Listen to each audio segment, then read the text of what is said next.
قربان جائے نگاہ نبوت مصطفیٰ صلی اللہ علیہ وسلم، سرکار نے تو صدیوں پہلے ہی وہ چیزیں ہمیں دکھا دی، واضح کر دی کہ میری امت پہ وہ وقت بھی آئے گا، ان پر کیا کیا مظالم ڈھائے جائیں گے، ان پر کفار کس طرف حملہ کریں گے اور ان کا حملہ کتنا سخت ہوگا۔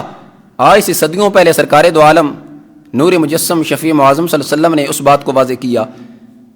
اور آج جو یہ جتنی بھی اقوام متحدہ کی یہ اتحادی تنظیمیں بن رہی ہیں، یہ تو آج کا معاملہ ہے۔ میرے محبوب علیہ السلام نے تو آج سے پہلے صدیوں پہلے بتا دیا کہ وہ وقت آئے گا کہ جب میری امت پہ، میرے غلاموں پہ کفار ایسے جپٹیں گے جیسا کہ بھوکا پلیٹ پہ جپٹتا ہے۔ سرکار دو عالم نور مجسم شفیع معظم صلی اللہ علیہ وسلم نے اس کو بیان فرمایا۔ حضرت ثوبان رضی اللہ عنہ اس کی روایت کرتے ہیں، امام باہقی نے دلائل النبوہ کے اندر اس کو نقل کیا، اور مشکات شریف میں بھی یہ سرکار کا فرمان موجود ہے۔ سرکار دو عالم صلی اللہ علیہ وسلم نے فرمایا، یوشک الامم ان تداعی علیکم کما تداعی العقل الی قصعتها۔ سرکار نے فرمایا کہ وہ وقت قریب ہے کہ جب سارا کفر، دنیا کائنات میں جتنے بھی کافر ہیں وہ اکٹھے ہو جائیں گے۔ کیا کریں گے؟ وہ ایک دوسرے کو بلائیں گے، جیسا کہ ایک دوسرے کو کوئی بلاتا ہے کہ آ جاؤ، ادھر آ جاؤ۔ اور کس طرف بلائیں گے؟ سرکار دو عالم صلی اللہ علیہ وسلم نے فرمایا کہ جس طرح کوئی بھوکا ایک پلیٹ پہ لپکتا ہے تو وہ ایک دوسرے کو کافر بلائیں گے کہ آ جاؤ، ادھر کھانا ہے، آ جاؤ مل کر کھا لیں۔ پلیٹ ایک ہے لیکن ان کفار قوم کا اتحاد، اتفاق ایسا ہوگا کہ وہ اس ایک پلیٹ سے اس انداز میں کھائیں گے کہ وہ ایک دوسرے سے نہیں لڑیں گے۔ لیکن سرکار نے فرمایا بیچ میں جو پلیٹ کھانے کی ہوگی وہ میری امت کی ہوگی۔ کھانے والے کافر ہوں گے اور دنیا کائنات کے کافر اکٹھے ہو جائیں گے اس کھانے کو کھانے کے لیے، لیکن جس کھانے کو وہ کھا رہے ہوں گے وہ میری امت ہوگی۔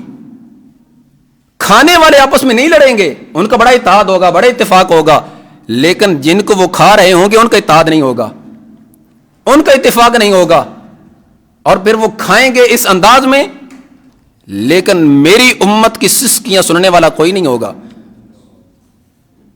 آج تم دیکھ لو نا، اپنے گھر تو پیش میں دیکھ لو، فلسطین میں غزہ پہ کیا ہو رہا ہے، عراق میں کیا ہو رہا ہے، افغانستان میں، کشمیر میں کیا ہو رہا ہے، انڈیا میں کیا ہو رہا ہے، لیکن کفار اکٹھے ہیں۔ دیکھنے میں ایسا لگتا ہے کہ ان کا آپس میں اتفاق نہیں، لیکن اقوام متحدہ میں جا کر دیکھو تو سارے اکٹھے ہوتے ہیں۔ کشمیر کا مسئلہ کس نے حل کیا؟ کس نے آواز اٹھائی؟ 110 سے 15 دن ہونے والے ہیں، کیا ہو گیا ان مسلمانوں کا، کیا بنا ان کا؟ یہ میرے محبوب علیہ الصلوۃ والسلام نے صدیوں پہلے جو اپنے نگاہ نبوت سے دیکھا تھا، امت کو واضح کر دیا تھا کہ اے میری امت، تم پر وہ وقت قریب ہے جو آئے گا، لیکن اس سے پہلے تم اپنا کچھ اہتمام کر لو، اپنے بچاؤ کے لیے، اپنے مسلمان بھائیوں کی جان مال عزت کو بچانے کے لیے کچھ اہتمام کرو۔ بھائی افسوس ہم کچھ بھی نہ کر پائے۔ کیا کرنا تھا؟ ہمیں تو اپنی جان کی پڑی ہے، کچھ کریں گے تو جان چلی جائے گی، ارے جان جاتی ہے تو چلی جائے لیکن ایمان تو سلامت رہے نا۔ صحابہ کرام علیہم رضوان عرض کرنے لگے، یا رسول اللہ صلی اللہ علیہ وسلم، کیا وہ وقت جو آپ ہمیں بتا رہے ہیں، کیا اس وقت ہمارے مسلمان بھائی تھوڑے ہوں گے، تعداد میں ہم سے تھوڑے ہوں گے، کہ جس کی وجہ سے سارا کفر ان پر ٹوٹ پڑے گا اور ان کو کھانا شروع کر دے گا؟ تو رسول اللہ صلی اللہ علیہ وسلم نے فرمایا، نہیں ہے میرے صحابہ، تم سے کہیں زیادہ ہوں گے۔ تمہاری تعداد تو چند افراد پر مشتمل ہے، ان کی تعداد ہزاروں میں نہیں، لاکھوں میں نہیں، اربوں میں ہوگی، لیکن اس کے باوجود کفار ان پر لپکیں گے۔ آج دیکھ لیں 1.5 ارب سے زائد مسلمان، لیکن ہر طرف مسلمان ہی ذبح کیا جا رہا ہے، ہر طرف مسلمان پہ ظلم و ستم، ہر طرف مسلمان کو گاجر مولی کی طرح کاٹا جا رہا ہے۔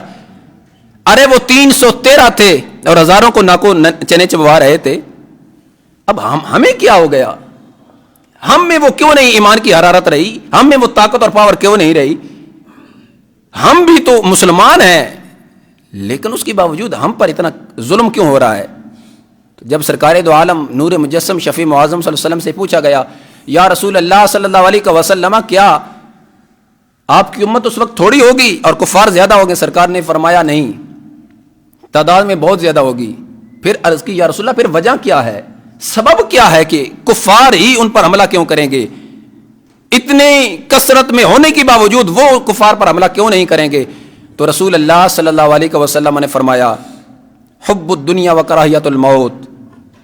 اے میرے غلاموں, ان میں دنیا کی محبت آ جائے گی اور موت کا ڈر آ جائے گا. ان میں دنیا کی محبت آ جائے گی, موت سے ان کے اندر ڈر پیدا ہو جائے گا. کیا ہوگا کہ جنگ کریں گے, کیا ہوگا باہر نکلیں گے, مارے جائیں گے. یہ دنیا کی لذتیں, یہ دنیا کی شہرت, یہ دنیا کے مکان کہاں جائیں گے؟ سرکار نے فرمایا جب ان کے اندر یہ والی کیفیت پیدا ہو جائے گی پھر وہ ہزاروں اربوں لاکھوں کے حساب سے ہوں گے, کچھ بھی نہیں بنے گا. وہ یہاں تک کہ سرکار نے فرمایا جیسا کہ پانی کی جاگ ہوتی ہے, ان کی ایسی کیفیت ہو جائے گی. پانی کی جاگ کی طرح دیکھنے میں تو ایسا لگتا ہے کہ بہت زیادہ پانی ہے, لیکن جاگ جاگے رہتی ہے, پانی آگے چلا جاتا ہے.